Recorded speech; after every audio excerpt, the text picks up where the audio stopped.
This is the first book of Christ, chapter 19, my worst mistake in my last year in high school.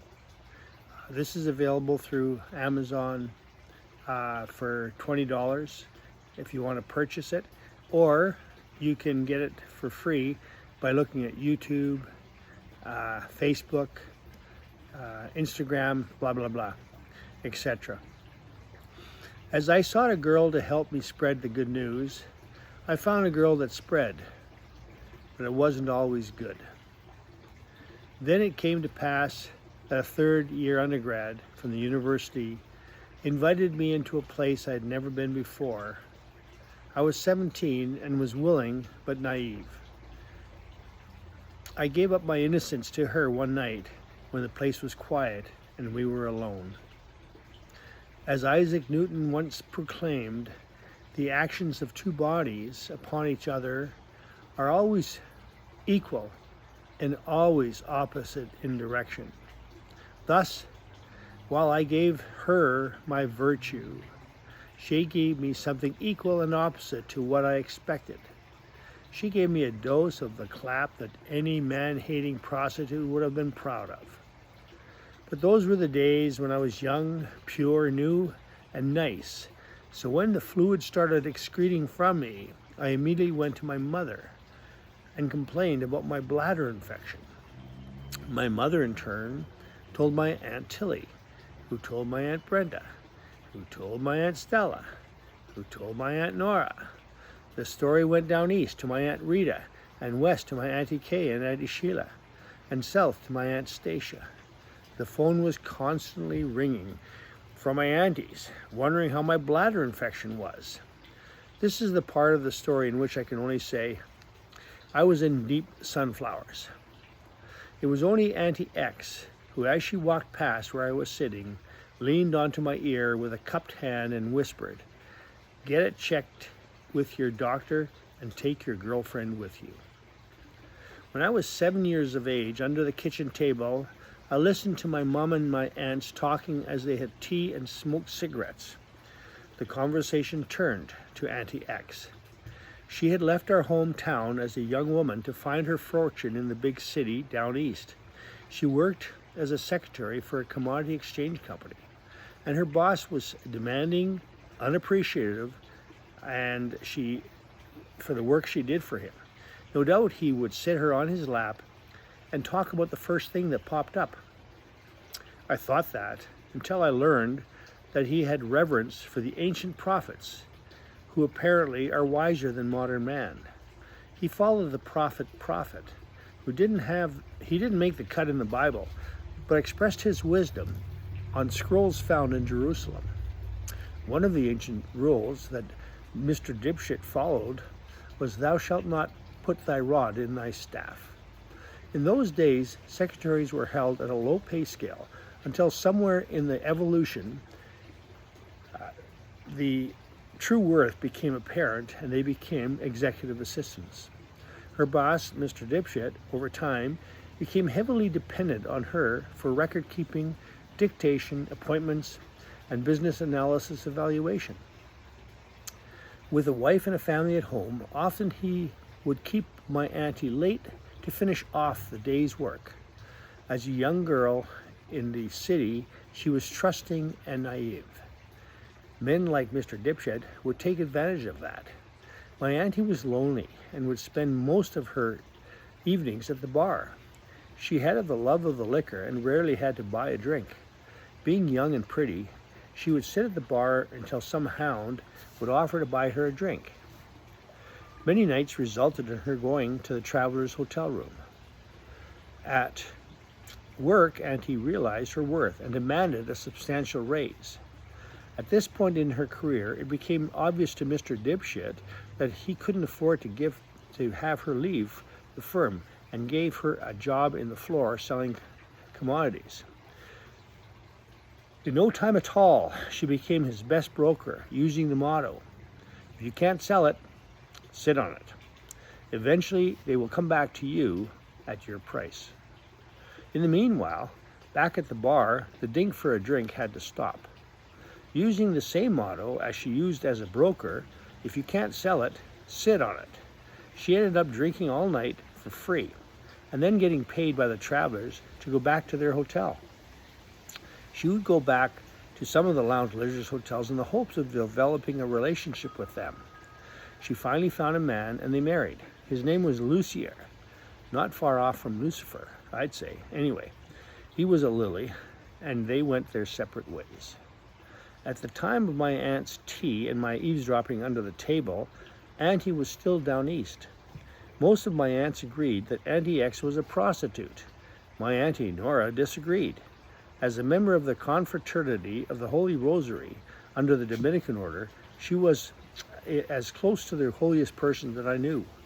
Her faith took her through the loss of her son in his early 20s, leaving a wife and 2 children behind, through a stroke in her 90s, and to her final resting place. I witnessed in my lifetime how faith was the strength she needed to accept anything that came her way. She could only see the good in everyone, and Auntie X was no exception. She insisted that Auntie X was a lost soul searching for a purpose, where she could be loved and appreciated. All the others saw the sister or sister-in-law as someone elevated to a role where instead of being taken advantage of, she was the one taking advantage of the others. With family love and Christian values, they accepted the path she chose without judging her. The reverse role she chose showed her strength and her power. My Auntie Nora could not accept Auntie X was a prostitute, because she was not always selling her wares to everyone. Finally, as the tea was getting cold and the ashtray was full, they all agreed that by definition, Auntie X was a slut. Years later, in private conversation with me, my Auntie X revealed that before she came home and worked in her brother's business and took care of her aging mother, she was into a life of licentious merriment for several years. Of course, I knew that because of my time spent under the kitchen table. The partying and good times got boringly repetitive over time, and she found a significant improvement in her life's purpose by working in her brother's business and taking care of my aging grandma. At a Christmas party my uncle put on one year, I discovered that Auntie X was a party girl when fueled by liquor. With a belly full of booze, she danced upon the piano while swinging her bra over her head. My mother was disgusted at seeing her Polish sister acting like a Gallagher. Needless to say, my uncle scolded her into shame the next day, but I noticed my grandma and said nothing. Accepting and loving your children no matter what was a trait I agreed with and respected, and I hope that I would grow up with the same attitude as my grandmother. Years later, Auntie X had a mild stroke but wouldn't quit smoking. This was followed by a severe stroke that left her paralyzed. She spent 10 years in a nursing home before the family buried her. I still think we should have waited until she died. After Auntie had passed, I found a picture frame in her belongings in which confirmed what she was up to in Toronto. It said, "The customer always comes CUMS first." Back to the story. I was in deep sunflowers. Soon the men were involved. All had served on World War II. My friend Bruce's dad was a sailor who worked in the engine room of a destroyer. When in battle, his crew was locked in the engine room so they wouldn't abandon their post, even as bombs and torpedoes were dropped all around them. In his 40s, he had his first heart attack, and it was determined that his heart was weakened due to the incredible stress that he and his crew were put through. He had a face that would lighten up and joy would be expressed freely. That face could turn angry with eyebrows turned down, lips that sunk into a deep frown, and a head that would lean forward as if he were judging you for a crime that you knew you were guilty of. Not a word was spoken, but when I left my friend's place, I knew that things were going to get worse before they got better. My Uncle Joe, Uncle Tom, and Uncle Eddie were sitting at the kitchen table having a beer with my dad when I returned from Bruce's. Uncle Joe was an aide-de-camp for a British general during the war. While he saw no action on the continent, he was a worldly and well-informed man. He brought back a war bride from England, which was one of the many good things that he did with his life, including serving the city as an alderman. Uncle Tom was born in Ireland and promised to shoot at the British if they conscripted him during World War II. The promises to Ireland during World War I were not fulfilled by the British, and Ireland was still under the British control. Based upon his diary, which I read after he died, he had low self-esteem and hated what the British stood for. As a bachelor, he knew the ways of the world. I remember him walking on his hands when I was a boy. He boxed and was very athletic. He studied and researched mainly to find dirt on people. He would have been a good critic because while he had no confidence in himself, he was quick to criticize others. He lived in a rooming house, and when he died, he was described in the paper as the Duke of Broadway, who, along with the Duchess of Broadway, was well known in the inner city. At his wake at our house, we met his friends and neighbors. Let me just say, normal people would shy away on the basis of their drunken behavior. In my 20s, I was in a jewelry store once when 3 of his friends came in wanting to get a ring cut off of one of his fellow's fingers. It was 10 a.m. and they already smelt of liquor. The fellow getting the ring cut off stated, "For all the good that it did me, you might as well just cut it off." The jeweler couldn't help but ask, "Marriage breakup?" "No," he said. "I just tried on my buddy's ring and now I can't get it off." Such were my Uncle Tom's friends. They were humorous, social ne'er-do-wells who had a common interest, booze. Uncle Eddie was in the Navy and one of the finest gentlemen you could ever know. A non-judgmental person, he showed care and understanding under any circumstance, except apparently this one. Uncle Eddie's children were 2 boys. Cousin Brian died at 35 due to complications from diabetes. My cousin Jimmy became a schizophrenic in his late 20s and a recluse for the rest of his life. Born with intelligence and wit, Jimmy allowed drugs to destroy him. Uncle Eddie took care of Auntie Tilly after her stroke partially paralyzed her, and they would take her to Arizona every winter. Once again, I witnessed how faith brought my Uncle Eddie through the pain he lived through. He died in his 90s, and I would say that in spite of the sadness that he faced, he lived a blessed life. My father was in the infantry, although he didn't have to fight. He was worldly and level-headed. Being insightful, he recognized the horrors of war, and without having to go into battle, he did what he had to do, but showed no interest in going to war unless he was forced to. When I was young, I thought he was a coward. As I became more informed and saw through historical footage battles fought, I realized the men losing their lives were pawns used by old men with warped ideology of world order. I provided a home for a D-Day soldier and his wife. They rented from me for 20 years with no interest in buying the house. He had a constant stutter and couldn't handle any stress, hence not buying a home. While I admired and respected him, I believed my father had the right attitude. Countries need groups like the Knights of Columbus, the Masons, the Latter-day Saints to promote loyalty to our country. If the world had more men like my father, there wouldn't be any wars because no one would be willing to fight. The old men wouldn't be prepared to lay their own lives on the line. Fight when the threat is upon us, not in Vietnam, Afghanistan, or Iraq. Financial support and arms to protect our friends, providing military and humanitarian help, I agree with. As an old man, I just can't justify sending our young people out to be killed in foreign lands. Yet it is old men who seem to start the conflicts. There are other ways to help countries being attacked. God save Ukraine in spite of Western politics and Russian aggression. Most people would agree that Europe and Canada must pay their share of their commitment to NATO. I don't think that threatening your friends is in any way to get your things done. Back to the story. I'm in deep sunflowers. As I walked into the kitchen to the sounds of silence, all the men's eyes were upon me.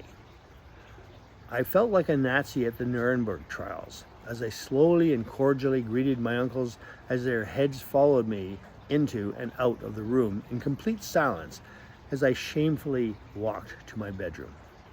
In today's woke society, my father might have taken me aside and asked, "Son, I understand that you may have had close contact with someone or been in a group.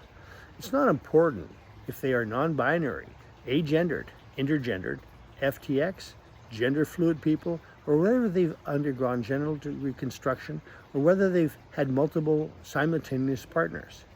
What's important is that you get examined by a doctor. Due to privacy issues, I'm not expecting you to divulge the names of the person or persons involved. Just know that we are here for you, and whatever you have done, we support you all the way. Remember, it's not your fault." But that is now. But back in 1965, my father might have said, "It would appear that you may have contracted a venereal disease, and you must get it checked out immediately. It's important that you notify your partner so that others won't be infected. You would be wise to keep this private, as it would be very distressing if this became public knowledge, and your mother and your entire family would be humiliated." That's not what he said. He put on his cowboy hat and polished boots, instructing me to come with him into the truck. He lit his White Owl cigar with a broken toothpick in the end, so he could hold the cigar with a toothpick in his mouth without making the end soggy. He lit it as we got in the truck and started driving. I anticipated what was going to happen. I just didn't know how he was going to say it, but he said it. "Have you been sniffing crotch?" Without having to lie, I said it wouldn't be that, by providing a vague response based upon the unlikely possibility that disease was from another person. I avoided a sin.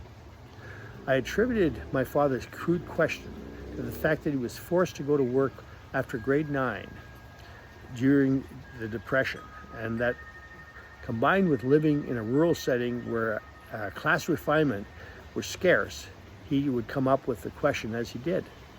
Bruce's dad had a similar background, and I remember him arguing with Bruce's brother when Bruce's dad, Thomas, said, "What do you know? You haven't even spread the crotch yet." Their crudeness, I believed, was based upon their rough upbringing and also by observing the working men that I knew personally. I remember a young girl had died in a car accident in our neighborhood. One of the workmen piped up, "What a waste of meat." The crass responses I heard in my youth I attributed to these people, these fellows being uneducated and ignorant. It was also a way to cope with sad situation by showing how immune you were from compassion and sensitivity. There was a story I heard while hiding under the kitchen table when I was 11, as my dad and uncles had a beer and talked about a workmate of my dad's who confided in him. He told my dad in a secret moment that his wife guided him into the wrong chute as a means of birth control. This was information that was very personal, besides being against the law at the time. My dad could be confided in as he was a friend to everyone, and people who, with personal guilt or shame, felt safe sharing personal stories with him. My dad was telling my uncles that it turned out that his mate and his wife had a baby anyways. He ended up raising a little shit. The men around the table all laughed, and beneath the table came a giggle from me. I didn't know why they were laughing, except they used the word shit. I was subsequently dragged my leg out from under the table and gently booted out of the room by one of my father's hobnailed boots. Some people have the uncanny gift that invite people to share their deepest secrets. My dad and my sister Cecilia, I believe, have that ability. The conviction that only uneducated working men could be crass and vulgar changed several years later. In my early 20s, I had a chat with the dad of a boy who I had coached in Bantam football. The dad was a university professor who was confronted by his son, who was in third year engineering and wanted to marry a divorcee who had 3 kids. The young student had been wooed to her chambers, and having experienced Papa for the first time, was in love. His dad, the old professor, knew how to handle the situation and just asked his son to postpone the wedding until after he graduated a year from then. This was what I expected from a well-heeled, sophisticated gentleman from the upper class. What I didn't expect in my conversation with the professor was that he would describe his son's infatuation with this woman as cunt-struck. I could now categorize all the adult men that I knew as using vulgar descriptions as a means to illustrate how hard, crass, unemotional, and detached they were from subjects that should have been treated seriously. As people who have witnessed death and who have seen awful things in their life, keeping an emotional distance was a way of maintaining control of their deep feelings. While my father didn't witness death on the battlefield, he had a fellow who worked for him cut in half by a train and lived for 2 weeks with lower vital organs absent. The day of the accident was the first time I saw my father cry. I understand that vulgar crassness was a way to show others how tough emotionally these men could be during times when coping was all that matters. I had crawled on the ice to save a dog that had fallen through the ice. I brought it to the shore and went directly home, having been soaked and cold from the spring winter event. When I saw Carol, I almost broke down and cried. What had gone through my mind to bring up that emotion, I believe, was that I realized that if I had fallen through the ice and drowned, I would have never seen her again. End of story.